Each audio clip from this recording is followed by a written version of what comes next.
नमो भगवते वासुदेवाय। ओम नमो भगवते वासुदेवाय। ओम नमो भगवते वासुदेवाय। मुखं करोति वाचालं पंगुं लंघयते गिरिं यत्कृपातमहं वन्दे श्रीगुरुदीनतारिणं परमानन्दमाधवं श्रीचैतन्यमीश्वरं नारायणं नमस्कृत्यं नरं चैव नरोत्तमं देवीं सरस्वतीं व्यासं ततो जयमुदीरयेत्। नष्टप्रायेषु भद्रेषु नित्यं भागवत सेवया भगवति उत्तमश्लोके भक्तिर्भवति नैष्ठिकी। हरे कृष्णा कृष्णा कृष्णा हरे हरे, हरे राम राम राम हरे हरे। हरे कृष्णा। आप सभी भक्तों का पुनः एक बार स्वागत है। चित्रकूट धाम से आज कथा हो रही है, जो कि भगवान श्री राम का एक विशेष लीला स्थल है, जहां पर भगवान श्री राम ने, जैसा प्रभु जी ने भी बताया, 11 वर्ष 11 महीने और 11 दिन बिताए। 11 वर्ष 11 महीने और 11 दिन बिताए इस चित्रकूट धाम में, मंदाकिनी नदी के किनारे पर। गुप्त गोदावरी नामक यहाँ पर एक बहुत ही सुंदर तीर्थ स्थान है, और अनुसुईया माता का एक तपस्या का स्थान है, जो कि हम सब लोग भागवत में चौथे स्कंद में पढ़े भी थे। तो ये बहुत ही सुंदर दिव्य स्थान है चित्रकूट धाम में। अनुसुईया माता, जो कि अत्रि मुनि की पत्नी है और कपिल मुनि की बहन है और कर्दम मुनि और देवहूति की बेटी है, और उनकी इतनी महान तपस्या थी। यहाँ के लोकल जो पंडित जी वगैरह है वो कहते हैं कि अनुसुईया माता की जो सतीत्वता थी, उसके बारे में बहुत सुंदर से लिखा हुआ, महासती अनुसुईया माता। तो अनुसुईया माता जो है, अत्रि मुनि और वो दोनों ही तपस्या कर रहे थे यहाँ पर। ये पर्वत जो है उसका नाम है मंदराचल पर्वत, जिसको समुद्र मंथन के लिए उपयोग किया गया था। और जब अत्रि मुनि ने अपनी आंखें खोली तो चारों ओर देखा, पानी चाहिए था, पानी कहीं नहीं मिला। अनुसुईया माता भी जो है 84 कोस एरिया में गई, क्षेत्र में गई, लेकिन उनको जल नहीं मिला। तो अनुसुईया माता ने क्या किया, अपनी तप शक्ति से इस मंदराचल पर्वत के उस अलग अलग भागों से हजारों धाराएं निकाली, अलग अलग धाराएं निकली, और उन धाराओं का बाद में जल जो है उन्होंने अत्रि मुनि को अर्पण किया। अत्रि मुनि बहुत प्रसन्न हुए। नारद मुनि आए, नारद मुनि भी बहुत प्रसन्न हुए। नारद मुनि ने बहुत गुणगान किया, और नारद मुनि बाद में इस समाचार को लेकर के ब्रह्मा विष्णु और महेश जी की पत्नियों के पास जाते हैं। बोलते हैं कि आप सोचते हो कि आप बहुत बड़े महान सती हैं, आपसे भी महान सती है कोई? तो वहां फिर ब्रह्मा विष्णु महेश स्वयं परीक्षा लेने के लिए जाते हैं, और परीक्षा लेने के समय अनुसुईया माता वो उनसे कहते हैं कि आप हमें एक माँ के रूप में दर्शन दो, या कह सकते हैं माँ किसी भी रूप में बच्चे के सामने रह सकती हैं, तो उस रूप में दर्शन दो। तो अनुसुईया माता उनको छोटे छोटे बालक बना देती है। ब्रह्मा विष्णु महेश को तीनों को छोटे छोटे बालक बना देती है। हाँ, तीनों पालने में झूल रहे हैं। फिर उनकी पत्नियां ढूंढते हुए आती है, बोले हमारे पति देव कहाँ हैं? बोले, और वो भी दूसरा रूप धारण करके आती है। और फिर अनुसुईया माता जो है उनसे निवेदन करती है कि हमारे पति हमें लौटा दो। बोले कहाँ पर हैं आपके पति? बोले ये पालने में झूल रहे हैं। बोले आप पहचान लो अगर पहचान सकते हो तो उन्होंने देखा कि तीनों एक ही जैसे दिख रहे हैं, तो पहचान नहीं पाए। और फिर अनुसुईया माता से निवेदन करते हैं, नारद मुनि भी निवेदन करते हैं, और अत्रि मुनि निवेदन करते हैं कि माता अब इनको वापस से इनका रूप दे दीजिए। तो अनुसुईया माता की तपस्या से फिर से ये अपना वास्तविक रूप ग्रहण करते हैं, ब्रह्मा जी, विष्णु जी और शिव जी। और फिर बाद में ये प्रसन्न हो जाते हैं ब्रह्मा विष्णु महेश। तो अ, अत्रि मुनि और अनुसुईया माता को वो आशीर्वाद देते हैं कि हम आपके पुत्रों के रूप में आएंगे। अनुसुईया माता ने कहा था कि हमें ऐसे पुत्र की इच्छा है जिसमें ब्रह्मा विष्णु तीनों महेश के तीनों के गुण हों। तो प्रभु जी आ, आपकी आवाज नहीं आ रही। आ रही है, आ रही आ है। रही आ है रही है आ प्रभु जी, आ रही है। ठीक है, ओके। तो इस प्रकार से आ, आ, ब्रह्मा विष्णु और महेश तीनों की शक्ति रखने वाले पुत्र प्राप्त हो। तो तीनों कहते हैं कि ऐसा नहीं हो सकता है, तो तीनों उनको एक एक पुत्र देते हैं। ब्रह्मा जी एक पुत्र देते हैं, उनका नाम है सोम, और विष्णु भगवान एक पुत्र देते हैं, उनका नाम है दत्तात्रेय, और शिव जी एक पुत्र का नाम देते हैं, उसका नाम है, बोलिए, दुर्वासा मुनि। दुर्वासा मुनि। दुर्वासा मुनि। तो ये बहुत ही सुंदर तपस्या का स्थान है। तो आज हमारे साथ में अक्षय पात्र के प्रेसिडेंट प्रभु जी, जो कि हिज ग्रेस भरत ऋषभ प्रभु जी आए हुए हैं। तो उनसे हमने पूछा, प्रभु जी क्या शिक्षा ले सकते हैं? तो प्रभु जी ने बहुत सुंदर बताया कि जैसा माता जी का नाम है अनुसुईया, अनुसुईया मतलब जो ईर्ष्या नहीं करते हैं किसी से। भगवत गीता में भी ये शब्द आया है। तो किसी भी भक्त से प्रभु जी ईर्ष्या नहीं। आवाज नहीं आ रही। माता जी आवाज आ रही है, अपना नेटवर्क चेक कीजिएगा, धन्यवाद। तो अनुसुईया माता जो है, उनके लिए कहा गया कि अनुसुईया जो कि ईर्ष्या नहीं रखते हैं किसी से। तो इसी प्रकार हमें शिक्षा लेनी चाहिए कि हमें किसी से ईर्ष्या नहीं रखनी है, चाहे वो कोई भक्त हो या कोई भी जीव हो, किसी भी जीव से हमें ईर्ष्या नहीं करनी है। फिर हमने पूछा कि और क्या शिक्षा मिल सकती है? तो बहुत सुंदर शिक्षा एक और बताई कि जिस प्रकार से अनुसुईया माता अपने पति के प्रति सती व्रत को धारण कर रखी थी, सतीत्व का पालन कर रही थी, उसी प्रकार से हमें भगवान के प्रति और खास करके अपने गुरु के प्रति सत्यनिष्ठ होना है, एकदम पूरा डिसिप्लिन होना है, उनकी आज्ञा का पालन करना है। ये जो है प्रभु जी ने दो शिक्षाएं बताई जो हमें अच्छी लगी, जो हम आपके सामने शेयर कर रहे हैं। तो इस प्रकार ये बहुत दिव्य स्थान है जहाँ भगवान 11 साल 11 महीने और 11 दिन रहे। याद रहेगा आशा करता हूँ। आज कुछ भक्त लोग मेरे को थोड़ा सा डांट रहे थे, मंदिर के प्रभु जी लोग हमारे साथ में जो आए हुए हैं, क्या क्लास करते हो, इतना टाइम हो गया क्लास करते हुए, कितने भक्तों को आश्रय दिलवाया, बस खाली हवा में क्लास में बोले हमारे इतने लोग आते हैं और हमारे इतने सारे लोगों की क्लास होती है। कितने लोग आते हैं आपके आश्रय, कितने लोगों का हुआ है? तो कुछ प्रभु जी लोग हमें थोड़ा ऐसा कह रहे थे। फिर से इसलिए हमने आज सिद्ध स्वरूप प्रभु जी से निवेदन किया कि बताइए थोड़ा सा आश्रय कार्यक्रम के बारे में। और हम आपसे फिर से निवेदन कर रहे हैं कि कल भी हमने बताया था, कौन बताएगा? नल कुबेर और मणिग्रीव को भगवान जब उद्धार करने के लिए जा रहे थे तो भगवान ने क्या बोला था? भगवान ने क्या सोचा मन ही मन? कौन बताएगा? कोई एक जना बताइए, क्या सोचा भगवान ने मन ही मन? प्रभु जी, नारद जी ने उनको वचन दिया था कि भगवान उनको उनका उद्धार करेंगे। तो भगवान ने सोचा कि मुझे तो नल कुबेर उनसे कुछ लेना देना नहीं है, लेकिन मेरे भक्त का दिया हुआ वचन है तो मुझे वो पूरा करना ही पड़ेगा। यस, हरि बोल, वेरी नाइस।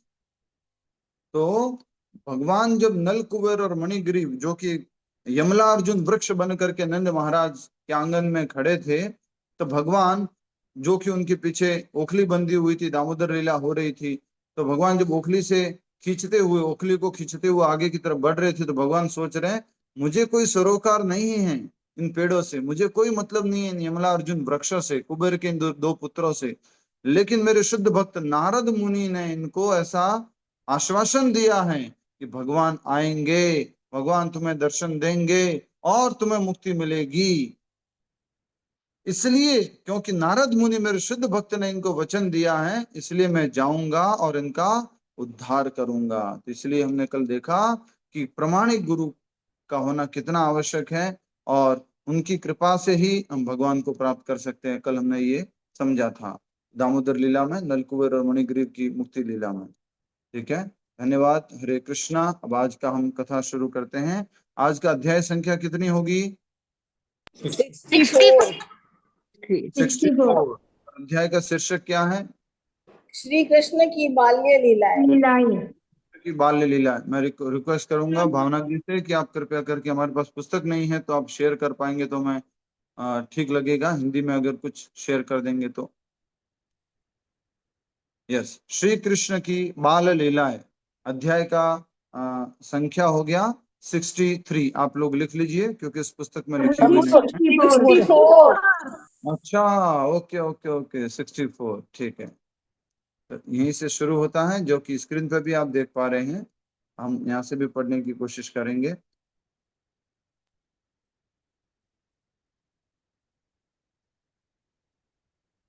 जैसे ही नंद महाराज और अन्य ग्वालों ने यमला अर्जुन वृक्षों के ढहने की भीषण आवाज सुनी, वज्रपात होने के वज्रपात होने के, क्या लिखा है आगे, भय से भय भय भय, ठीक है।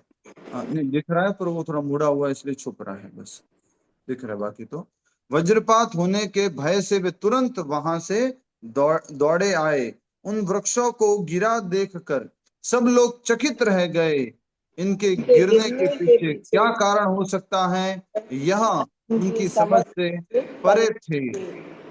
माइक बंद रखिए। चारों ओर देखने पर उन्हें केवल कृष्ण ही दिखाई दिए और उसे आ, धरती पर उसे घसीट रहे थे। घसीट रहे। जी, मैं पूछूं नहीं तब तक माइक बंद रखना, ठीक है।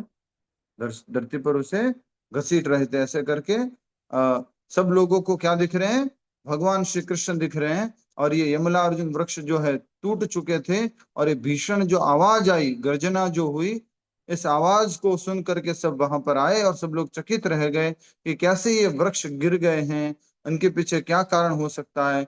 तो उन्होंने कारण इधर उधर देखने की कोशिश की, लेकिन उनको क्या दिखाई दिया, बोलिए। भगवान हाँ, सब कृष्ण। जगह चारों ओर कृष्ण ही दिखाई दिए। इसलिए ब्रह्मा जी ने भी कहा है, ईश्वर परमः कृष्ण सच्चिदानंद विग्रह अनादिर आदिर गोविंद सर्व कारण कारणम। सभी कारणों के कारण, मूल कारण कौन है, भगवान श्री कृष्ण। आगे बढ़ते हैं। तब कुछ बच्चे बोलने लगे, कृष्ण ने इन वृक्षों को गिराया है।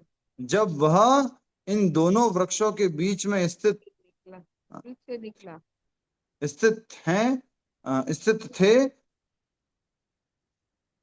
वृक्ष के बीच से निकला कोई तो बात नहीं, ऊपर हरे फंस कृष्णा गया। हरे कृष्णा हरे कृष्णा। मैं पढ़ लूंगा, बड़ा करके पढ़ लूंगा, ठीक है। जब वह इन दोनों वृक्षों के बीच से निकला, कृष्ण के बारे में कह रहे हैं, तो आप मत कीजिए, मैं कर लूंगा, मेरे ऊपर धन्यवाद। उखल फंस गया, और जब कृष्ण ने झटका देकर उसे खींचा तो ये वृक्ष गिर गए। तभी इन वृक्षों के भीतर से दो तेजस्वी पुरुष निकले। हमने यह सब अपनी आंखों से देखा है। किसने बोला ये सब, बच्चों ने बच्चों ने बोला। हमने अपनी आंखों से देखा है कि कृष्ण जो घसीटते हुए लाए उस ओखली को, और ओखली फंस गई दोनों पेड़ों के बीच में, और कृष्ण ने झटका दिया, और झटका देने से ये दोनों वृक्ष गिर गए। और तभी इन दोनों वृक्षों के भीतर से दो तेजस्वी पुरुष निकले। हमने यह सब अपनी आंखों से देखा है, ये बच्चे लोग बता रहे हैं। देखिए आगे क्या हुआ। कृष्ण के प्रति अत्यंत स्नेहवश नंद महाराज और अन्य ग्वालों को इस पर विश्वास नहीं हुआ। कुछ तो संशय था और कुछ विचार करने लगे। कुछ को संशय था और कुछ विचार करने लगे। चूंकि गर्ग मुनि ने कहा था कि कृष्ण नारायण के समान हैं, तो हो सकता है कि जो बच्चे कह रहे हैं वह सत्य हो। ऐसा करके कुछ कुछ विचार कर रहे हैं। कुछ विचार क्या कह रहे हैं कि ग्वाले जो बोल रहे हैं ये बात सत्य नहीं है, और उनके ऊपर संशय कर रहे हैं। और कुछ लोग क्या बोल रहे हैं, आप में से उत्तर दीजिए। प्रेम माता जी, कुछ लोग क्या सोच रहे हैं, कुछ लोग क्या सोच रहे हैं, प्रेम माता जी। यस, हरे कृष्णा, जल्दी से बताइए। रामावतार जी बताइए, कुछ लोग क्या सोच रहे हैं। कृष्णा ने सब कुछ किया है। और कुछ लोग कुछ कह रहे कि हरे कृष्णा लोग संशय कर रहे हैं कि ये भगवान विश्वास ने नहीं किया है क्या, ऐसा नहीं हो सकता, ये छोटा सा बालक कैसे कर सकता है। और कुछ लोग जो है इस बात को याद कर रहे हैं कि गर्गाचार्य ने, गर्ग मुनि ने कहा था कि बालक स्वयं नारायण के सारे गुणों को रखने वाले हैं। इसलिए हो सकता है कि स्वयं भगवान ने ही ये कृष्ण ने ही ये दोनों पेड़ गिराए हो। मुस्कुराते हुए नंद महाराज ने कृष्ण को खोल दिया। कहां से खोला नंद महाराज ने, जल्दी से बताइए। उखली से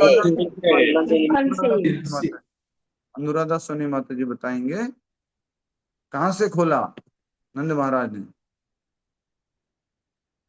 यस, जल्दी से बताओ। हरे कृष्णा प्रभु जी। उखल से।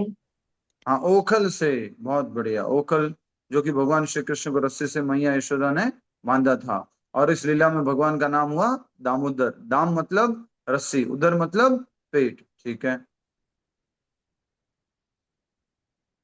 तो मुस्कुराते हुए नंद महाराज ने कृष्ण को खोल दिया। वे सोच रहे थे, कृष्ण बद्ध जीवों को कर्म बंधन में बांधते हैं, और उनसे हमें अपने स्नेह पास में उन्हें सॉरी उसने हमें अपने स्नेह पास में बांधा हुआ है। कृष्ण तो लोगों को किसमें बांधते हैं? कर्म बंधन में। कर्म बंधन में बद्ध जीवों को, और हमारे को किसमें बांध रखा है? स्नेह स्नेह पास पाश। में। बहुत सुंदर, हरि बोल। हम सब लोगों को भगवान श्री कृष्ण के स्नेह पाश में बंधना है। ये कर्म बंधन को छोड़ करके स्नेह पाश को स्वीकारना है। भगवान कृष्ण स्नेह में। कई बार लोग कहते हैं कि प्रभु जी देखो, माला तो नाम जप तो करते हैं, लेकिन कुछ बंधन नहीं ले रखा है हमने, कुछ बंदिश नहीं ले रखी है हमने, नियम नहीं बना रखा है। इसका मतलब क्या हुआ कि वो स्नेह पाश में बंधना नहीं चाहते हैं। हमें खुद से, स्वयं से, गुरु की आज्ञा पालन करते हुए कुछ न कुछ नियम पूर्वक मालाएं करनी है। कम से कम 8 माला, 10 माला, 12 माला, 16 माला। कम से कम कितनी माला करनी है? कमेंट में लिखो, बोलना मत। कमेंट में लिखो, बोलना मत। कम से कम कितनी माला करनी है? कमेंट में लिखिए, कम से कम। Yes, very 16 nice. माला। 16 बोलना माला। नहीं है, कमेंट में लिखना है। बहुत बढ़िया। तो कम से कम हमें 16 माला। ये मत सोचना कि कम से कम हमें 1 माला करनी है। कम से कम हमें 16 माला का जप करना है प्रतिदिन। तो ये स्नेह पाश है। इस स्नेह पाश के बंधन में हमें आना चाहिए। आगे बढ़ते हैं। गोपियां कृष्ण से कहा करती थी, कहना यदि तुम नाच कर दिखाओगे, हाँ, तो हम तुम्हें यह मिठाई देगी। यह कहकर ताली बजाती हुई गोपियां कृष्ण को अलग अलग प्रकार से प्रोत्साहित करती। यद्यपि कृष्ण पूर्ण पुरुषोत्तम भगवान है, परंतु गोपियों की इच्छा पूरी करने के लिए वे मुस्कुराते हुए वह कार्य करते मानो उनके हाथों की कोई कठपुतली हो। कई बार वे उनके कहने से गीत गाते, और इस प्रकार वे पूरी तरह गोपियों के नियंत्रण में रहते। तो एक और सुंदर लीला आई है कि ब्रज की जो गोपियां हैं, ब्रज की जो स्त्रियां हैं, जब भगवान श्री कृष्ण से कहती कि कृष्णा, वो कहना तुम थोड़ा नाच के दिखाओ, तो और ताली बजाना शुरू करती, कुछ गाना शुरू करती और प्रोत्साहित करती, नाचो नाचो बेटा नाचो। जैसे आप में से भी बहुत सारे लोग अपने बच्चों को क्या करते हैं, पोतों को क्या करते हैं, प्रोत्साहित करते हैं। हरि बोल बोलो, हरि बोल, नारायण नारायण बोलो, जय श्री कृष्ण बोलो, राधे राधे बोलो, प्रोत्साहित करते हैं। वैसे ही ब्रज की गोपियां प्रोत्साहित कर रही थी भगवान श्री कृष्ण को, ठीक है। और फिर भगवान कृष्ण नाचते, मुस्कुराते हुए गोपियां सारे जो है वो सारे कार्य करते जो भगवान श्री कृष्ण को वो कहते थे, वो सारे कार्य कर लेते थे। गोपियां जब कहती थी, मानो कि भगवान श्री कृष्ण जो है गोपियों के हाथ में कठपुतली है, ठीक है। कई बार माता यशोदा ने उन गोपियों कई बार माता यशोदा और अन्य गोपियां कृष्ण से लकड़ी का पीड़ा, खड़ाऊ अथवा लकड़ी से बना माप का बर्तन लाने के लिए कहती। आदेश मिलते ही कृष्ण तत्परता से उन्हें ले आते। कौन है ये? बोलो एक बार जोर से बोलो, कौन है? कौन लेके आ रहा है? भगवान लेके आ रहे हैं। भगवान परम पुरुष, परम सर्वाधिक सर्वोत्कृष्ट परम भगवान श्री कृष्ण जो है, लीला पुरुषोत्तम भगवान श्री कृष्ण जो है, वो लकड़ी का कुछ उठा करके या ये खड़ाऊ उठा करके इस तरह से वो अपने सिर पे कई बार लेके आते हैं और उनकी आज्ञा का पालन करते हैं, ठीक है। आदेश मिलते ही कृष्ण तत्परता से उन्हें ले आते। कई बार जब वे वस्तुएं बहुत बहुत बहुत भारी होती तो वे उनका स्पर्श करके वहीं खड़े हो जाते। कई बार गोपियों को सुख देने के लिए वे अपने दोनों भुजाओं को थपकी देते और दिखाते कि उनके अंदर कितनी शक्ति है। इस प्रकार अपने भक्तों के अधीन रहकर कृष्ण ने अपनी अपनी बाल्य लीलाओं से ब्रजवासियों को असीम आनंद प्रदान किया। तो कई बार भगवान को लगता था कि कुछ भारी है, हाँ, तो भगवान कैसे करते थे? सभी लोग दिखाओ इशारा करके।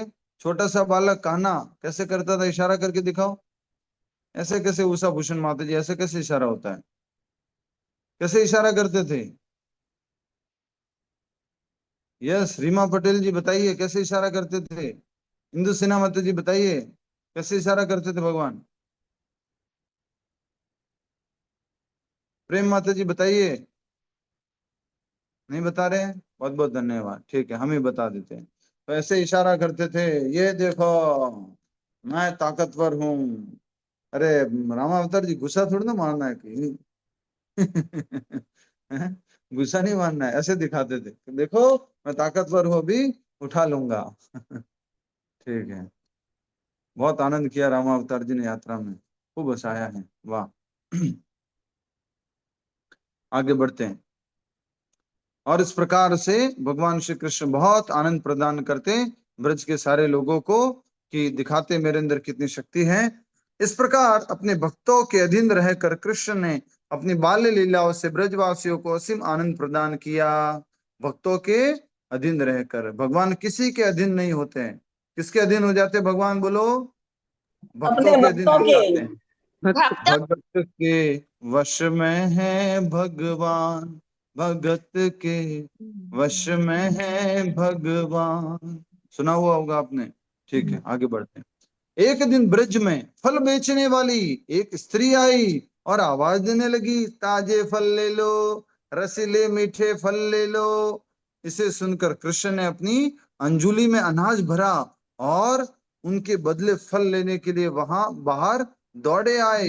परंतु दौड़ते दौड़ते उनकी अंगुलियों के बीच से अधिकांश अनाज निकल कर गिर गया और कुछ ही दाने शेष बचे।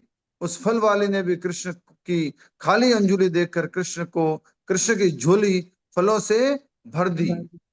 फल वाली ने भी कृष्ण की खाली अंजुली देखकर कृष्ण की झोली फलों से भर दी, और इस भक्ति के प्रभाव में उसकी फलों की टोकरी रत्नों व स्वर्णाभूषणों से भर उठी।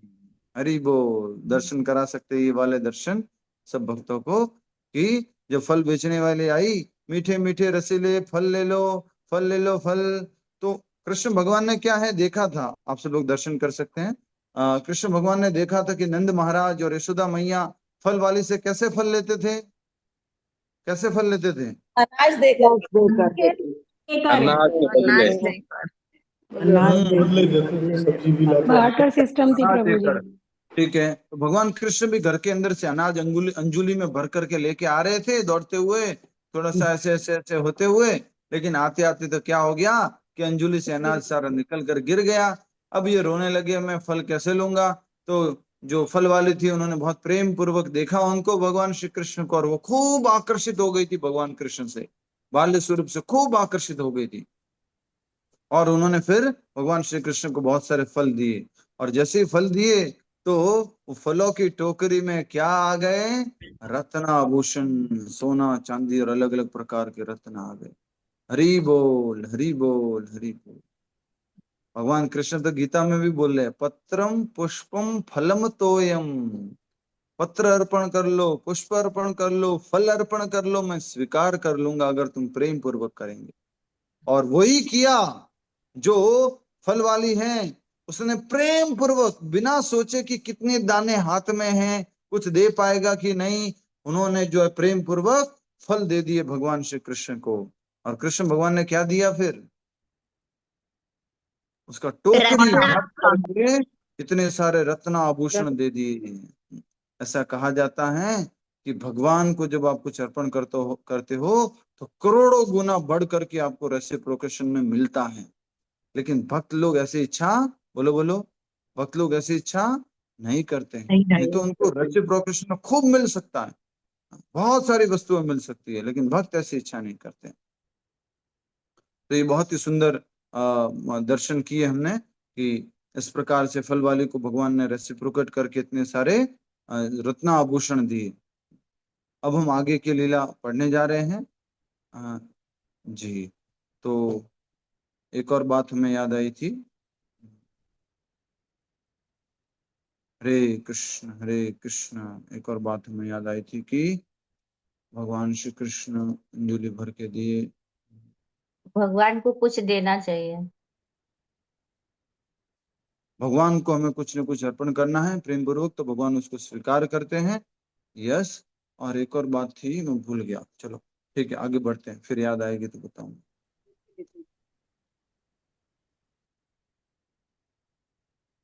हमें कृष्ण को कुछ न कुछ देने का प्रयास करना चाहिए, इससे हमारा ही हित होगा। इस लाइन को अंडरलाइन कर लो सब लोग।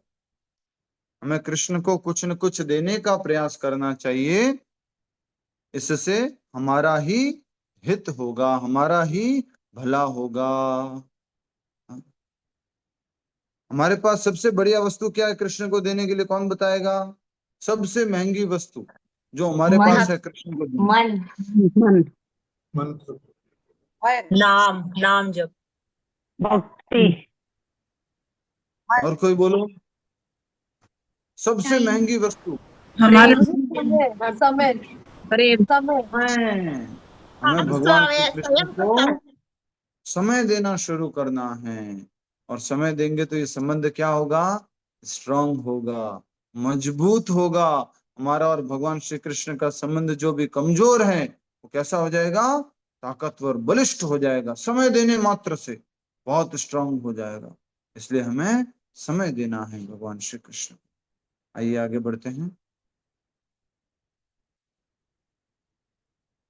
हमें कृष्ण को कुछ न कुछ देने का प्रयास करना चाहिए, इससे हमारा ही हित होगा। उदाहरण के लिए, यदि हम अपने चेहरे को सजाते हैं तो दर्पण में दिखने वाला प्रतिबिंब स्वतः सज जाता है। इसी प्रकार यदि हम भगवान को प्रसन्न करते हैं तो हम स्वतः प्रसन्न हो जाते हैं। स्क्रीन शेयरिंग ऑफ कीजिए। हरि बोल। क्या उदाहरण दिया गया है कि अगर हम, प्रहलाद महाराज की माता जी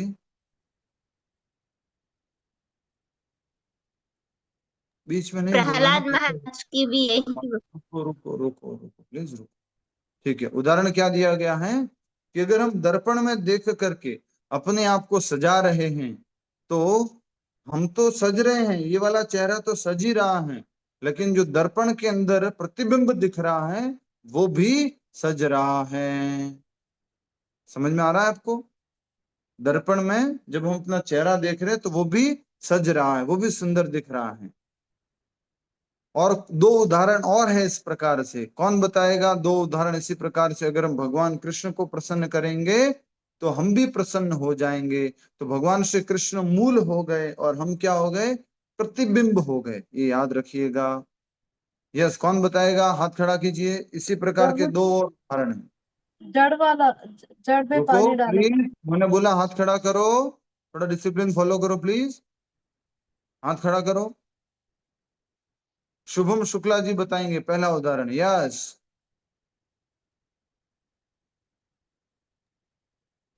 प्रभु जी उसका श्लोक बता दूं? श्लोक बता दीजिए। वाह क्या बात है, हरि बोल। यथा तरोर्मूल निषेचनेन तृप्यन्ति तत् स्कन्धभुजोपशाखा प्राणोपहारा च यथेन्द्रियाणां सर्व तथैव सर्वा अच्युत अर्हणम। ऐसे ही है। बहुत बढ़िया। अरहणम अच्युतेज्या। तो बहुत सुंदर उदाहरण दिया इस श्लोक के माध्यम से नारद मुनि ने कि जिस प्रकार से अगर आप यथा तरोर मूल निशिचने न, अगर आप तरु की, पेड़ की जड़ को क्या करोगे? सिंचन करोगे तो ऑटोमेटिकली क्या होगा? उसकी डालियां, उसके फूल, उसके फल, सबको सिंचन मिलेगा, सब जो है जल को प्राप्त करेंगे। दूसरा उदाहरण दिया है कि अगर आप भोजन कहाँ डालोगे? पेट में डालोगे तो ऑटोमेटिकली भुजाओं में, पैरों में और अंगुलियों में, हाथों में, सब जगह उसकी शक्ति पहुंच जाएगी। ये दो और बहुत सुंदर उदाहरण है कि अगर हम पूर्ण की सेवा करेंगे तो अंश को ऑटोमेटिकली नरिशमेंट मिल जाएगा, उसको ऑटोमेटिकली स्वतः ही पोषण मिल जाएगा। तो ये बहुत सुंदर दो उदाहरण दिए गए हैं। यस, शेयर कीजिए। तो ये यहाँ पर हम देख पाए कि किस प्रकार से अगर हम सब लोग, जैसे उदाहरण दिया गया कि दर्पण में अपने आप के चेहरे को सजाते हैं, यहाँ देख करके ये वाला चेहरा सजाते हैं, तो दर्पण का चेहरा भी सजता है, वो भी सुंदर दिखता है। यस,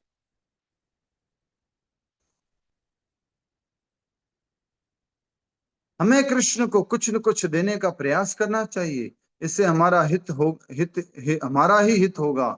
उदाहरण के लिए यदि हम अपने चेहरे को सजाते हैं तो दर्पण में दिखने वाला प्रतिबिंब स्वतः सज जाता है।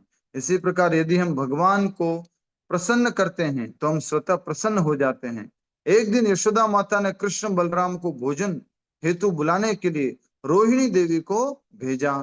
वे दोनों अपने मित्रों के साथ खेलने में इतने व्यस्त थे कि खाना पीना भूल गए थे। रोहिणी के बुलाने पर भी वे आने के लिए तैयार नहीं थे। हरी हरी बोल। Next page. इस प्रकार से कह रहे हैं कि रोहिणी के बुलाने पर भी यशोदा मैया ने रोहिणी को भेजा, जाओ कृष्ण बलराम को बुला के लेके आओ। आप में से कितने लोगों के साथ हुआ बचपन में? हाथ खड़ा करो। जब खेलने जाते थे तो फिर भूल जाते थे खाना वाना, मम्मी बोलती थी, माता जी बोलती थी, अरे कहाँ तू भूल गया सब कुछ खाना वगैरह। अच्छा, मैं ये पूछना चाहता था, बचपन का याद आ गया मुझे, वो जो फल वाली टोकरी वाली थी ना, कितने लोगों ने बचपन में अनाज दे के आम खरीदे हैं? हाथ खड़ा करो। कितने लोगों ने बचपन में अनाज दे के आम खरीदे, मैंगो? अच्छा, कितने लोगों ने अनाज दे करके महाशिवरात्रि के व्रत के दिन बढ़िया टमाटर और खीरा खरीदा है, ककड़ी खरीदी है? या स्कूल जाते समय अनाज लेके जाते थे, उसमें थोड़ा सा नमक मिर्ची डालता था। राइट। हरी बोल। क्या बात है, बहुत सुंदर। तो उसी प्रकार ये पहले बार्टर सिस्टम हुआ करता था कि आप ये दो, हमें ये दे दो, और आप ये ले लो। वाह, क्या बात है। हमारी माँ ने खरीदा, हमने नहीं खरीदा, बहुत बढ़िया। जब रोहिणी ने यशोदा को भेजा, क्योंकि यशोदा का उन दोनों के प्रति प्रेम रोहिणी से कहीं अधिक था, दोपहर बीत चुकी थी, और जब माता यशोदा कृष्ण बलराम को पुकार रही थी तो गहन स्नेहवश उनके स्तनों से दूध छूने लगा। यशोदा ने कहा, कृष्ण आओ और मेरा स्तनपान करो। मेरे लाडले, तुम कितनी देर से खेल रहे हो? तुम बहुत थक गए होंगे और तुम्हें भूख लगी होगी। आज तुम बहुत खेल लिए, अब घर चलो। बेटा बलदेव, तुम भी अपने भाई के साथ आओ, नंद बाबा तुम्हारी प्रतीक्षा कर रहे हैं। जब तक तुम दोनों नहीं आओगे वे भी भोजन नहीं करेंगे। क्या सौभाग्य है यशोदा मैया का, कृष्ण और बलराम को भोजन कराना, उनको बुलाना, उनको डांट फटकार लगाना। वात्सल्य प्रेम के अंदर ये सेवाएं हो रही है यशोदा माता द्वारा। इसे सुनते ही कृष्ण और बलराम तुरंत खेल छोड़कर घर जाने लगे। पहले रोहिणी ने बुलाया था तो नहीं जा रहे थे। उन्हें जाता देखकर उनके मित्र निराश हो गए और धमकी देते हुए बोले, देखो कृष्णा, तुम खेल को बीच में ही छोड़कर जा रहे हो। यदि तुम वापस लौट कर आओगे तो हम तुम्हें फिर, अगर तुम वापस लौट कर नहीं आओगे तो हम तुम्हें फिर कभी नहीं अपने साथ खेलने देंगे, नहीं खेलने देंगे, फिर कभी अपने साथ नहीं खेलने देंगे। सब बच्चों ने बोल दिया निराश होकर के, तुम जा रहे हो, वापस नहीं आओगे तो हम कभी तुम्हें अपने साथ नहीं खेलने देंगे। इसे सुनकर कृष्ण और बलराम डर गए और वापस दौड़कर वे अपने मित्रों के साथ खेलने लगे। हरि बोल। यह देखकर माता यशोदा वहां गई और उन्हें फटकारने लगी, कृष्णा, क्या तुम सड़क पर खेलने वाले बेघर हो? नहीं है, तुम बेघर हो चुके हो क्या? यह देखकर माता यशोदा वहां गई और फटका, आज चंद्रमा और अन्य नक्षत्रों के अनुसार तुम्हारा जन्मदिन है। हरि बोल। अष्टमी आ गई। दिन भर खेलने से तुम्हारा शरीर धूल धूल दूषित हो गया है। चलो तुरंत घर चलकर स्नान करो और ब्राह्मणों को गाय दान दो। दूसरे सब बच्चों को उनकी माताओं ने पहले ही पहले से ही नहला धोकर तथा सुंदर वस्त्र एवं आभूषण पहनाकर तैयार कर दिया है। तुम स्नान करके भोजन करो, फिर चाहो तो फिर अपने मित्रों के साथ खेलने आ सकते हो, खेलने के लिए जा सकते हो। ऐसा करके बोल दिया यशोदा मैया ने। भगवान श्री कृष्ण का पहला जन्मोत्सव था, बर्थडे था, फर्स्ट बर्थडे था। यह कहकर यशोदा ने कृष्ण और बलराम का हाथ पकड़ा और उन्हें घर ले आई। कृष्ण बलराम को उन्हें अच्छी तरह नहलाकर उन्होंने दोनों को स्वच्छ वस्त्र पहनाए और भोजन करवाया। एक समय नंद महाराज एवं अन्य ग्वाले गोकुल एक समय नंद महाराज और अन्य ग्वाले गोकुल में प्रतिदिन आने वाली विपदाओं पर चर्चा करने के लिए एकत्र हुए। उस सभा में सबसे पहले उपनंद लिखा हुआ है, उपनंद होगा ये। उपनंद बोले। उपनंद न केवल नंद महाराज के बड़े भाई थे, अपितु वे अत्यंत बुद्धिमान और समय, स्थान तथा परिस्थिति के अनुसार व्यवहार करने के लिए अति कुशल माने जाते थे। नंद महाराज के बड़े भाई कौन, बोलो जल्दी से बोलो, फिर माइक बंद कर देना। उपानंद या उपनंद, ठीक है, उपानंद या उपनंद। उपनंद ने कहा, मित्रों, गोकुल में अनेक असुर आकर कृष्ण और बलराम को मारने का प्रयास कर रहे हैं, इसलिए हमें यथाशीघ्र गोकुल छोड़ देना चाहिए। भगवान नारायण की असीम कृपा के कारण हर बार कृष्ण की रक्षा हो रही है, परंतु इससे पहले कि कोई और असुर यहाँ आकर समस्या उत्पन्न करे, हमें गोकुल छोड़कर अन्य किसी स्थान, सुरक्षित स्थान पर चले जाना चाहिए। ये उपनंद ने बोला है। जो भी वहां पर अलग अलग प्रकार के जो गोकुलवासी थे वो सब एकत्रित थे, नंद महाराज भी थे, उनको ऐसा बोला है। नंदीश्वर और महावन के बीच, नंदीश्वर और महावन के बीच एक अत्यंत सुंदर स्थान वृंदावन है।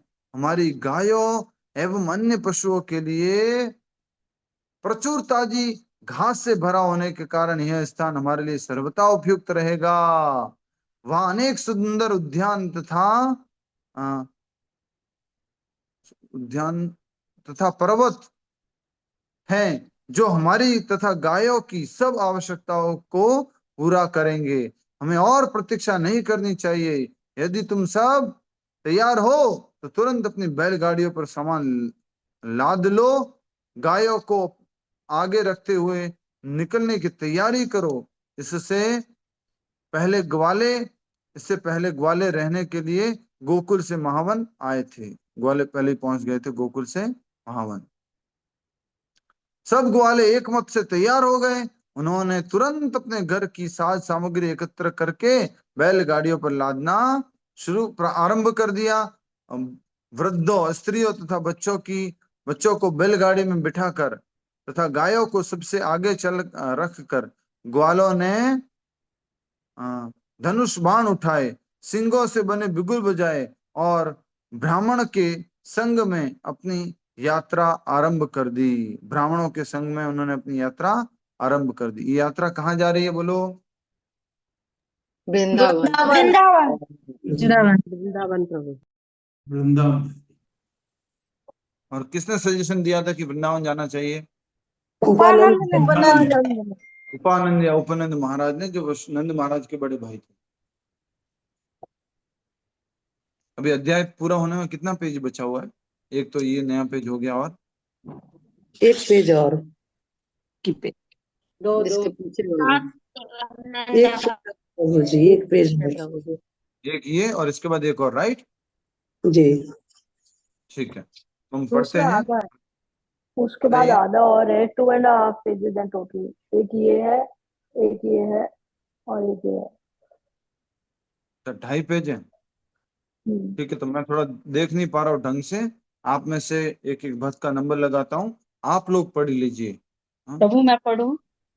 मैं निवेदन करता हूँ नए भक्तों से, थोड़ा सा उनको कोशिश कराता हूँ मैं। प्रभु जी मैं बिमला पढ़ूं? सिन्हा माता जी आप पढ़ पाएंगे? बिमला सिन्हा माता जी आप पढ़ पाएंगे तो माइक अनम्यूट करके पढ़िए। जी प्रभु जी, पढ़ लेंगे। जोर से पढ़िए। सब ग्वाले एकमत से तैयार हो गए। उन्होंने तुरंत अपने घर की साज सामग्री एकत्र करके बैलगाड़ियों पर लादना आरंभ कर दिया। वृद्धों, स्त्रियों तथा बच्चों को बैलगाड़ी में बैठाकर तथा गायों का सबसे आगे रखकर ग्वालों ने अपने धनुष बाण उठाए, सिंहों से अपने बिगुल बजाए और ब्राह्मणों के संग में अपनी यात्रा आरंभ कर दी।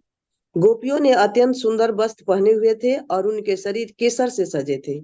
यात्रा करते समय वे अत्यंत आनंद में कृष्ण की लीलाओं को गा रही थी। माता जसोदा, रोहिणी कृष्ण बलराम के साथ एक ही गाड़ी में बैठी थी, जिससे वे एक क्षण के लिए भी अपने पुत्रों से दूर न हो। एक साथ बैठे हुए सब अत्यंत सुंदर लग रहे थे। वृंदावन पहुंचने पर वे वहां का सौंदर्य देखकर मंत्र मुग्ध रह गए। अपनी बस बैलगाड़ियों बस बस मंत्र मुग्ध रह गए। तो आप सब लोग देख रहे हैं कि उपानंद के सजेशन पे ये वाले दर्शन होते डिस्प्ले कर दीजिए कि सब ब्रजवासी जा रहे हैं और नंद महाराज, यशोदा मैया, रोहिणी मैया, भगवान श्री कृष्ण, बलराम सब लोग एक ही गाड़ी में बैठे हैं, बैलगाड़ी में बैठे हैं। तो इस प्रकार से सब पूरी प्रजा, ब्राह्मणों सहित सब लोग नंद गोकुल से वृंदावन की तरफ जा रहे हैं। अगर दर्शन हो ये वाले तो डिस्प्ले कर दीजिए, नहीं तो आगे पढ़ लीजिए। इसके बाद नेक्स्ट पढ़िए ये वाले नहीं। भाग माता जी। प्रभु हरे कृष्णा। सुभाग माता जी पढ़िए। हाँ जी। यस। वृंदावन पहुंचने पर वे वहां का सौंदर्य देखकर मंत्रमुग्ध रह गए। अपनी बैलगाड़ियों को अर्धचंद्राकार स्थिति में लगाकर उन्होंने अस्थायी खेमों का निर्माण किया। खेमों की सीमा पर कटीली झाड़ियां होने के कारण वह पूरी तरह सुरक्षित था। जब कृष्ण और प्रभु बलराम हरे ने कृष्णा। हाँ हरिनाम यस प्रभु। प्रभु। हाँ बोलिए बोलिए। मैं बताना चाह रहा था कि ये जो जगह है जहाँ पर भगवान बैठे थे, आज उसी जगह पर आज वृंदावन चंद्रोदय मंदिर बन रहा है। हरि बोल। वृंदावन चंद्रोदय मंदिर की जैसे जय। थोड़ी देर पहले आप पढ़ रहे थे, यहाँ पे लिखा था बैलगाड़ियों को अर्ध चंद्राकार स्थिति में लगा करके। तो अर्ध चंद्राकार स्थिति जो है, छठी की रात थी वो। जगह का नाम है छठी करा, जहाँ पर ये मंदिर बन रहा है। तो छठी की रात में अर्ध चंद्राकार स्थिति में उन्होंने लगाया है बैलगाड़ियों को। दिन भी आधा चंद्रमा का है, आधा चांद लगाया है। और जब से राधा वृंदावन चंद्र आए हैं तो वो तो पूरा चांद के जैसा पूर्ण चंद्रमा हो गया है वहां पर। एक बार वो फिर से वो पढ़ लीजिए पंक्ति प्रभु जी, अगर आपके पास है तो, और आगे बढ़िए फिर उसको पढ़ते हाँ हुए। बिल्कुल। वृंदावन पहुंचने पर वे वहां पर सौंदर्य देख करके मंत्र मुग्ध रह गए और अपनी बैलगाड़ियों को अर्धचंद्राकार स्थिति में लगा करके उन्होंने अस्थायी खेमे का निर्माण किया। रात्रि में जो उन्होंने कैंप लगाया वहां पर, चंद्रोदय मंदिर में ही कैंप लगाया है। पर तो परमानेंट कैंप लग गया, वहां बहुत सारे भक्त लोग आ गए हैं, बड़े बड़े विला आ गए हैं। तो एक अस्थायी खेमे का निर्माण किया है। खेमों की सीमा पर कटीली झाड़ियां होने के कारण पूरी तरह सुरक्षित था ये जगह, जहां पर भगवान रुके हैं रात में वृंदावन में। हरि बोल। हरि श्री बोल। राधा वृंदावन चंद्र की जय, श्री वृंदावन जय। चंद्र की जय। जय। यस सुभाग माता जी कंटिन्यू वहीं से पढ़िए जहाँ प्रभु जी ने रोका है। जब कृष्ण और बलराम ने वृंदावन में यमुना नदी और गोवर्धन पर्वत को देखा तो उनका मन उल्लसित हो उठा। अपनी तोतली भाषा में बातें करते हुए उन्होंने ब्रजवासियों को असीम आनंद प्रदान किया। कुछ ही समय में जब कृष्ण और बलराम थोड़े बड़े हो गए, उन्हें बछड़ों को चराने का कार्यभार सौंपा गया। वे अपने घर के आसपास ही बछड़ों को चराते तथा साथ ही अपने सखाओं के साथ खेलते भी रहते। कई बार कृष्ण और बलराम अपनी बांसुरियां बजाते, कई बार वे रस्सी अथवा पत्थर फेंककर वृक्षों पर लगे फलों को तोड़ने का प्रयास करते और कई बार बेल फल का या आंवले को गेंद बनाकर उसके साथ खेलते। कई बार वे अपने ऊपर कंबल ओढ़कर गाय और बैल की नकल करते और उन्हीं के समान जोर जोर से रंभाते हुए एक दूसरे से लड़ाई करते। कई बार वे मोरों, बंदरों एवं अन्य पशु पक्षियों की आवाज की नकल करते। इस प्रकार कृष्ण और बलराम ने एक साधारण मानवीय बच्चों के समान खेलकूद का आनंद लिया। हरि बोल। धन्यवाद धन्यवाद। इसके आगे कौन पढ़ेंगे बताता हूँ। तो देखिएगा कि नंद गोकुल से चल करके नंद महाराज, सारे ग्वाले, गायें, ब्राह्मणगण आदि सब वृंदावन, जो अभी का वृंदावन है, पहले वृंदावन किसको कहते थे? पूरे ब्रज क्षेत्र को ही वृंदावन बोलते थे। पूरे ब्रज 84 को उसको वृंदावन बोलते थे। इसलिए वृंदावन शब्द आया है। तो यहाँ पर जो अभी प्रभु जी ने बताया छठी करा जहाँ चंद्रोदय मंदिर है, उस स्थान पर विश्राम किया, रात्रि विश्राम किया, फिर आगे निकल गए और कहाँ गए? नंदगांव। नंदगांव में नंद महाराज ने अपना स्थायी महल बनाया, वहां पर रहने लगे। और वहां पर भगवान कृष्ण जैसे बड़े हुए तो वो गाय के बछड़ों को चराने के लिए निकल पड़े। और कई बार वो जो है गायों की और बछड़ों की नकल करते, अपने ऊपर कम्बल डाल करके कृष्ण और बलराम, और रंभाते थे, गायों की आवाज निकालते थे, और पशु पक्षियों की आवाज निकालते थे। इस प्रकार भगवान श्री कृष्ण ने सबको आनंद प्रदान करने वाली दिव्य लीलाएं की। आगे पढ़िए आप में से नेक्स्ट, हिंदी में जो पढ़ सकते हैं।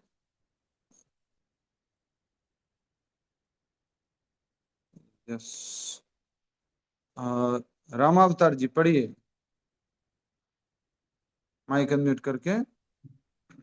एक दिन जब कृष्ण और बलराम अपने मित्रों के साथ यमुना तट पर बछड़ों को चरा रहे थे कि तभी उन्हें मारने की इच्छा से एक असुर वहां आ पहुंचा। उसे बछड़े के वेश में आता देखकर कृष्ण तुरंत उसे पहचान गए और बलराम को दिखाते हुए कहा, यह देखो एक असुर हमारे बीच में घुस आया है। तब कृष्ण चुपके से वत्सासुर के पीछे आए, मानो उसकी असली पहचान से अनजान हो। अचानक कृष्ण ने बछड़े के रूप में उस असुर की पिछली टांगों को पकड़ा और तब तक उसे ऊपर हवा में घुमाते रहे जब तक उसके प्राण पखेरु उड़ नहीं गए। तब उन्होंने तो एक बार यमुना नदी के किनारे कृष्ण बलराम और सारे उनके सखागण गैया चरा रहे थे, बहुत खुशी मना रहे थे। उसी समय एक कैसा रूप धारण करके आया था? बछड़े का प्रभु जी, बछड़े का, छोटा बछड़े का। तो वो था वत्सासुर, और वो असुर था, लेकिन भगवान श्री कृष्ण पहचान गए। और भगवान श्री कृष्ण ने किसको इशारा किया? भैया, ओ भैया देख लो कौन आया है। बलराम को बलराम जी को इशारा किया। तो बलराम जी ने उसको क्या किया, क्या करके कैसे घुमाया? यस, कहाँ से पकड़ा था? दर्शन डिस्प्ले कीजिए। आगे पकड़ के घुमाया, दोनों टांगों से पकड़ करके घूम घूम घूम घूम करके घुमाया। और ये तो धैनुकासुर है, एक और वत्सासुर भी होगा इसी तरह से, ये धैनुकासुर है। तो उसको घुमाया और फिर उस जब तक घुमाया तब तक घुमाया जब तक वो मर नहीं गया। आगे पढ़िए अब। तब उन्होंने उसके शव को कपित्त वृक्ष के ऊपर फेंक दिया। कृष्ण ने ऐसा इसलिए किया जिससे खट्टे मीठे कपित्त गिर जाए और उनके मित्र उनका रसास्वादन कर सके। दर्शन देख सकते वजन से वह वृक्ष गिर गया और वह अपने विकराल रूप में प्रकट हो गया। कृष्ण दर्शन कर लीजिए। कौन सा वृक्ष बताया? कपित्त वृक्ष। कपित वृक्ष। अच्छा, के फलों को सारे ग्वाले खा पाए, इसलिए भगवान ने उसको उसके ऊपर फेंक दिया था। ये दर्शन है यहाँ पर। हरे कृष्ण। पूछ पकड़ी है, पूछ पकड़ी, ठीक है। कई बार सारी पिक्चर्स मिल पाती नहीं है। ठीक है, आगे बढ़िए, पढ़िए। असुर के मृत शरीर को देखकर सब ग्वाल बाल प्रसन्नतापूर्वक चिल्लाने लगे, शाबाश कृष्ण, बहुत अच्छा, बहुत अच्छा। स्वर्ग लोगों से देवताओं ने आनंदित होकर पुष्पवृष्टि की और उनका गुणगान करने लगे। संपूर्ण ब्रह्मांड के नायक भगवान कृष्ण ने इस प्रकार बछड़ों की देखभाल की मानो वे कोई ग्वाले हो, परंतु वास्तव में श्री कृष्ण संसार में असुरों का वध करने के लिए तो आते हैं। प्रतिदिन यमुना तट पर बछड़ों को चराते समय ऐसे 2-3 घटनाएं हुआ करती थी। हरि बोल। तो भगवान श्री कृष्ण ने वत्सासुर का वध कर दिया है और प्रसन्न है। वैसे तो भगवान स्वयं ही इस दिव्य लीला के लिए प्रकट हुआ। किस लीला के लिए? बाल लीला, असुरों का वध करने के लिए। असुरों का वध करने वध के लिए। या नेक्स्ट, मनु प्रभाकर जी पढ़िए। एक दिन जब ग्वाल बाल यमुना नदी का पानी पी रहे थे, उन्होंने निकट ही एक अत्यंत विशालकाय प्राणी देखा। उसे देखकर प्रतीत होता था मानो वह वज्रपात द्वारा टूटी किसी पर्वत की चोटी थी। उसे देखकर सब बच्चे भयभीत हो उठे। वह था बक नामक अत्यंत शक्तिशाली असुर, जो वहां एक विशालकाय बगुले के रूप लेकर प्रकट हुआ था। अचानक बकासुर ने अपनी लंबी तीक्ष्ण चोंच से कृष्ण को निगल लिया।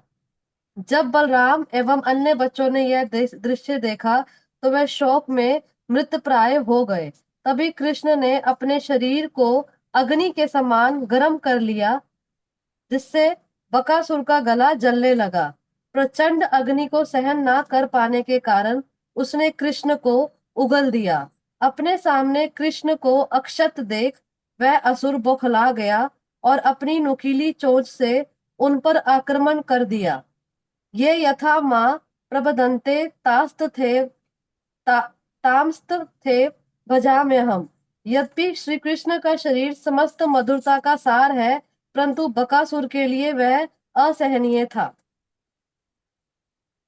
जैसे ही बकासुर ने अपनी चोंच से आक्रमण किया, कृष्ण ने उसे अपने दोनों हाथों से पकड़ लिया।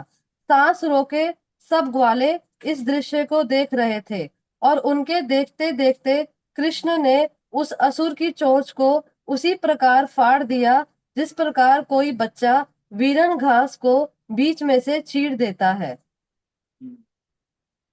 हरि बोल। तो बकासुर, पहले वत्सासुर आया, अब कौन आया?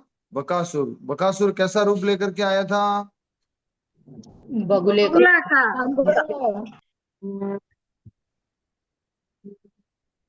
बगले का रूप लेकर के आया था। और भगवान श्री कृष्ण को, कृष्ण ने उसको कैसे मारा? शरीर को गर्म करके पहले तो उनके मुख से निकल गए, फिर उसकी चोंच पकड़ को फाड़ दिया। पहले तो उसके मुख जाएंगे ना, फिर निकलेंगे ना। पहले तो उन्होंने बगुले ने क्या किया? भगवान श्री कृष्ण को अपनी चोंच के अंदर ले लिया, पकड़ लिया, और उसके बाद में भगवान श्री कृष्ण अंदर ही अंदर अपना रूप को, शरीर के आकार को विशाल करते हैं और इस प्रकार इस बगुले की चोंच को फाड़ देते हैं, तोड़ देते हैं, और भगवान कृष्ण प्रकट होते हैं। इस प्रकार से बकासुर का वध कर लेते हैं। ठीक है, हाँ माता जी। गरम करके तब निकले थे प्रभु जी। क्या करके? अपने बदन को गरम करके तब निकले थे उनके मुंह से। अच्छा, ठीक है, बहुत बढ़िया। ठीक है, नेक्स्ट पढ़िए। कौन पढ़ेंगे? सुमन माता जी। हरे कृष्णा प्रभु जी। स्वर्ग के निवासी प्रसन्न होकर भगवान के ऊपर नंदन कानन में उगे फूलों की वर्षा करने लगे और शंख ढोल आदि वाद्य यंत्र बजाकर उनका यशोगान करते हुए उन्हें बधाई देने लगे। यह सब देखकर ग्वाल बाल विस्मित रह गए। खतरे को गया देख उन्हें लगा मानो उनके प्राण लौट आए थे। वे सब दौड़कर कृष्ण के पास गए और उन्हें गले से लगा लिया। तत्पश्चात अपने बछड़ों को एकत्र करके वे आज हुई घटना को गाते गाते अपने गांव लौट आए। जब गोप गोपियों ने बकासुर वध की कथा सुनी तो वे आश्चर्यचकित रह गए और कृष्ण एवं अपने पुत्रों को मौत के मुंह से लौटा जानकर उनका भव्य स्वागत किया। यद्यपि अब कृष्ण और सब बच्चे खतरे से बाहर आ चुके थे, फिर भी सब गोप गोपी बिना अपनी आंखें हटाए उन्हें एक टक देखने लगे। नंद महाराज और सब गोप वाले विचार करने लगे, यह कितनी विचित्र बात है कि कृष्ण पर इतने सारे असुरों ने हमला किया, परंतु कृष्ण का बाल तक बांका नहीं हुआ और जो उसे मारने आए थे वे स्वयं मौत के ग्रास बन गए। महान संतों के शब्द कभी झूठे नहीं जाते। गर्ग मुनि जी ने भी कहा था, यह शब्दशः सत्य सिद्ध हो रहा है। कृष्ण और बलराम की लीलाओं का आनंद लेते हुए नंद महाराज एवं वृंदावन के अन्य निवासी महान सुख का सागर में निमग्न थे और उन्हें अपने ऊपर आने वाले कष्टों का लेश भी ज्ञान नहीं था। इस प्रकार कृष्ण और बलराम ने लुका छिपी, लंका तक पुल बांधने तथा इधर उधर बंदरों की तरह कूदने जैसे खेल खेलते हुए अपना बचपन बिता दिया। संसार के किसी भी भाग में कोई भी व्यक्ति वृंदावन वासियों के चरण चिन्हों का अनुगमन करते हुए समस्त सांसारिक क्लेशों से मुक्त हो सकता है। हरे कृष्णा। हरि बोल। बहुत ही सुंदर। तो भगवान श्री कृष्ण अपने बचपन में इस प्रकार से खेलते खेलते सारी दिव्य लीलाएं की। एक और उदाहरण यहाँ पर बीच में दिया गया कि उन्होंने जैसे लंका पर भारत से लंका के लिए जैसे पुल बांधा था, वैसे ही भगवान ने यहाँ पर पुल बांधते हुए अपनी दिव्य लीला को किया। जैसे रामलीला में उन्होंने रामेश्वरम से जो है श्रीलंका के लिए पुल बांधा था, उसी प्रकार यहाँ पर भगवान श्री कृष्ण उन्हीं लीलाओं का स्मरण करते हुए खेल खेल में इस प्रकार से लीलाएं कर रहे हैं, पुल वगैरह बांध रहे हैं। बहुत खुश हैं, आनंद है, सब ब्रजवासी हर्षित हैं, उल्लासित हैं। और ऐसा कहा जा रहा है कि हमें भी ब्रजवासियों के जैसे क्या करना है, लास्ट में क्या लिखा है, हमें भी चरण चिन्हों का अनुगमन करते हुए समस्त सांसारिक क्लेशों से मुक्त हो सकते हैं। कि भगवान कृष्ण को जैसे प्रसन्न करने की कोशिश कर रहे हैं, तो उनके चरण चिन्हों का अनुसरण करना, अर्थात उनके जैसे भगवान श्री कृष्ण को प्रसन्न करने की कोशिश करना, सर्वस्व अर्पण करके। यस, नेक्स्ट सुशीला हेमकर मत जी। तो खत्म हो गया प्रभु जी। खत्म हो गया प्रभु। पूरा हो गया 2.5 पेज। हरे कृष्णा, पूरा हो गया। मैं पढ़ता हूँ तो धीरे धीरे होता, आप पढ़ते हो तो जल्दी होता है। ठीक है, हम चित्रकूट धाम में हैं। आइए हम सब लोग मिलकर के माला जप करते हैं। किसी का कोई प्रश्न है तो पहले पूछ लो। चित्रकूट में कहाँ रुके हैं प्रभु जी? चित्रकूट में कि सदगुरु करके कुछ आश्रम है, यहाँ पर रुके हुए हैं। बहुत बड़ा आश्रम है, वही है? हाँ, बहुत बड़े बड़े इनके अलग अलग बिल्डिंग है, बहुत सारी। हाँ, अलग अलग बिल्डिंग, हम भी वही रुके थे। बहुत बढ़िया, बहुत सुंदर स्थान है। फिर से आप सभी भक्तों से निवेदन करता हूँ, श्रील प्रभुपाद जी का आश्रय कार्यक्रम है। मुझे भी भक्त लोग बार बार बोलते रहते कि इतना आप लोग ये कार्यक्रम करते हो, लेकिन आप तो आगे तो नहीं बढ़ा रहे उनको। हमें एक प्रमाणिक गुरु के शरण में जाना है, इनके शरण को ग्रहण करना है, और हमें पूरा संकल्पित होना है कि यस, मैं प्रतिदिन इतनी माला करूंगा, प्रतिदिन प्रभुपाद जी के आदेशों का पालन करूंगा, प्रचार करूंगा, और भगवत गीता भागवत आदि का श्रवण अध्ययन करूंगा। बहुत महत्वपूर्ण है। तभी देखिए कि जब नल कुबेर और मणिग्रीव को नारद मुनि ने श्राप दिया तो उनका उद्धार हो गया, क्योंकि नारद मुनि ने श्राप दिया था। ठीक है, शाम को हो सका तो आप लोगों को कुछ दर्शन करवाएंगे। और अभी आप सब लोग माला करेंगे, हम सब लोग मिलकर के। माला कौन करेंगे?